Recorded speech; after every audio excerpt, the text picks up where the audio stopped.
Hi everybody, how's it going? This video is going to be a review of the new Batman movie, which I have just seen literally about an hour ago. Don't know if you can see that actually. That is actually a picture of Batman there.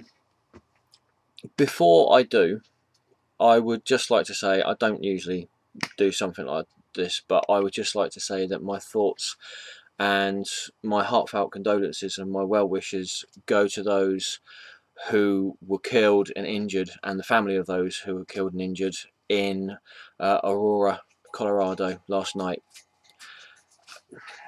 The only thing I can say is that don't pay any mind to the person who committed this atrocity.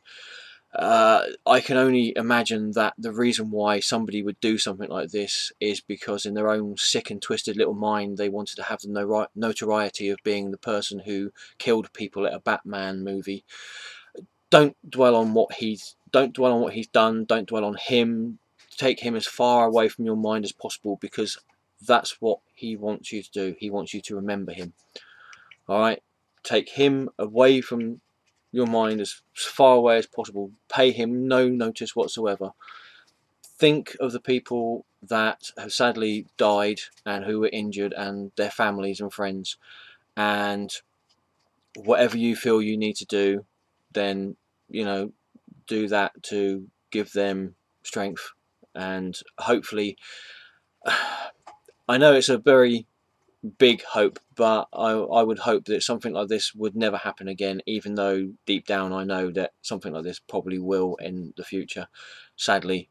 So yeah, like I said, my heart goes out to the people who, and the family and friends who of the people who were there at this quite frankly terrible event that happened. Right, now then, on to the movie. This one. Yes. Batman, The Dark Knight Rises. And it is an absolutely fantastic movie. It is brilliant. And I'm going to see if I can do this without any spoilers, okay? Which shouldn't be too hard, I hope. Excuse me.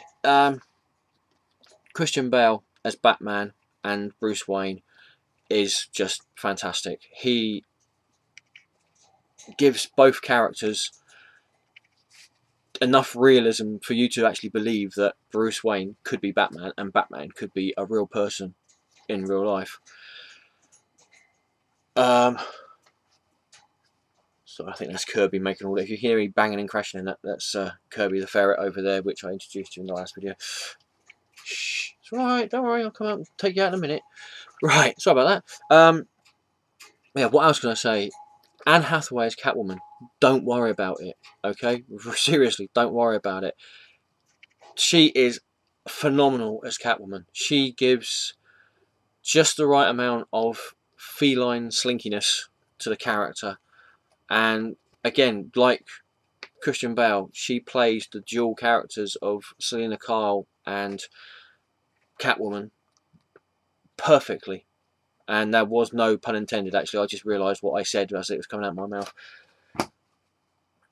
In fact, you could say it's a triple identity that she has, because you have the Selina Kyle. Let's put it this way: I can see where Nolan took the character of Catwoman from. If you've read Batman Year One, this is where, and the Catwoman miniseries that was out around about 1989. This is where this version of Catwoman has come. Okay.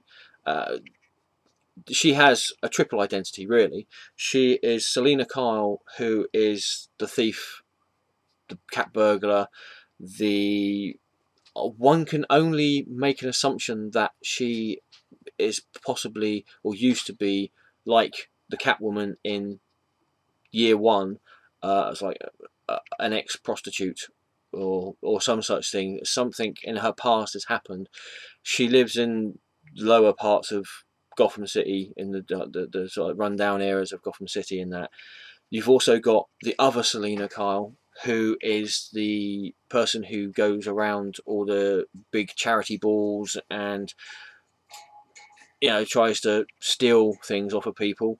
You also have the Selina Kyle Catwoman, who is just fantastic. I would possibly even go as far to saying is that she is even better than Michelle Pfeiffer as Catwoman. I don't know what it was, but there was just something about Anne Hathaway as Catwoman which it really worked. It really worked. Nolan knows how to get his characters and his actors to work perfectly for the film. Now, it's not all sunshine and lollipops and that in this film. There are a few niggling little things that, shall I say, detracted myself from the movie and took me out of the moment. One of those things was Bane's voice. Now, and you'll have to excuse me because I'm terrible with names. Tom Hardy, thank you. Tom Hardy, yeah. If you look at him, he is definitely a formidable character as Bane. There's a great big hulking man of a figure who every time his presence is on the screen you notice him. You know, there is something in the way that Hardy holds himself when he's playing Bane that you can see there is something, I don't want to say evil about this character, because I don't know, he's not evil in a way that you would say, you know, a character is evil. It's a very peculiar dynamic for this character. Really, he's working not necessarily for his own ends and own means. Let's put it that way. But yeah, the one thing that really detracted from this character was when you heard his voice. And I can only describe it as a really, really, really, really bad Sean Connery accent. Possibly somebody who has a very thick Dutch accent trying to do an impersonation of Sean Connery. Okay, not that that's saying anything against people with Dutch accents, because my girlfriend is Dutch and her parents are Dutch and they speak perfect English and everything. But I'm just saying that the voice of Bane was just wrong. It was very... it was just wrong. You know, like I said, it sounded like somebody doing a really bad Sean Connery impersonation. You get to see, for the first time, I'd imagine what comic book fans would call the Batwing. In the film, it's just called the Bat, and that I want one. I really do. I really do want one. That would get me from here to work in no time at all. Plus, I can imagine myself doing the Saturday shopping as well, and that'd be pretty cool. Yeah, you get the Bat Cycle as well. What I was going to say about the film, it starts off at the beginning of the film. You get a quick synopsis of what's happened in the previous film, which was obviously Dark Knight, and then it jumps 8 years into the future, and it shows you Gotham of the future. Hardly any crime. Yeah, the police are near enough sat around twiddling their thumbs, and because everything that happened in the Dark Knight has had a big knock-on effect with what happens at the beginning of Rises. Another little niggly thing that I've got to say is the ending. I did find it quite corny. It wasn't too bad, but to me it was right. Yeah, there were some things at the end. I know they had to finish the franchise somehow, and I suppose it is an ending. Shh. Sorry. Yeah, it is an ending, but possibly not the ending I would have given it. I mean, I sat there thinking on the way home, as I walked home, I was thinking to myself, maybe I would have done that a bit different.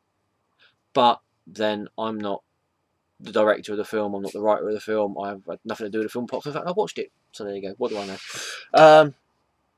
But yeah, I mean, Dark Knight Rises is a phenomenal film. How many comic book films have we had this year? We've had Ghost Rider, Spirit of Vengeance, which it didn't really get out of the block, did it? It sort of like went straight to the glue factory. We've had the Avengers, which was just amazing. We've had Amazing Spider-Man, which, from what I understand, I haven't actually seen it myself personally, but from what I understand, was less than amazing. And we've had Dark Knight Rises, and I think I can honestly say that even though I haven't seen Spider-Man, I think there have only been two really good comic book movies this year: The Avengers and The Dark Knight. Out of those two, I would have to say The Avengers was the best movie for comic books of the year. But The Dark Knight Rises, oh, it was so close. It was so close. It was a gnat's hair in between them. I'll tell you what, if it wasn't for the fact of Bane's voice and the ending, you know, it would have probably even been better than Avengers. But, you know, what can you do? I am looking forward to getting this on DVD. Yes, I know I only have a DVD player. I know I need to get a Blu-ray. If anybody would like to buy me or send me a Blu-ray player, a really good Blu-ray player and a HD TV, that would be fantastic. Sony, Panasonic, you know, anybody out there, you want to give me? No, worth a try. But yeah, I mean, when it comes out on DVD, I will definitely get that on DVD, and I can't wait. I mean, I don't want to go back and see it again at the cinema, because I'm one of those people that I've seen it once, and I'd rather sit in my own home now and see it on my own screen rather than going to the cinema and seeing it with everybody else again. So, yeah, it ain't too bad, but you know, that's just the way I like it. So yeah, there you go. I hope that was helpful, and there wasn't that many spoilers in it. I don't think there was that many spoilers, if any, actually. So yeah, if you like Batman, if you like the other two Batman movies, if you like movies in general, Dark Knight Rises, go and see it. Absolutely brilliant. And, you know, don't take my word for it. Make up your own mind of it. Make your own opinion of it. And if you want, make your own video. Right, I'm going to go now. I've got some comics to read that I've just had sent to me in the post. Thank you for watching. Hope you all have a fantastic weekend. I will probably do another video at some point this weekend and put it up. Yeah, thanks for watching. Have fun, take care, enjoy your movies and enjoy your comics. Ta-ta for now.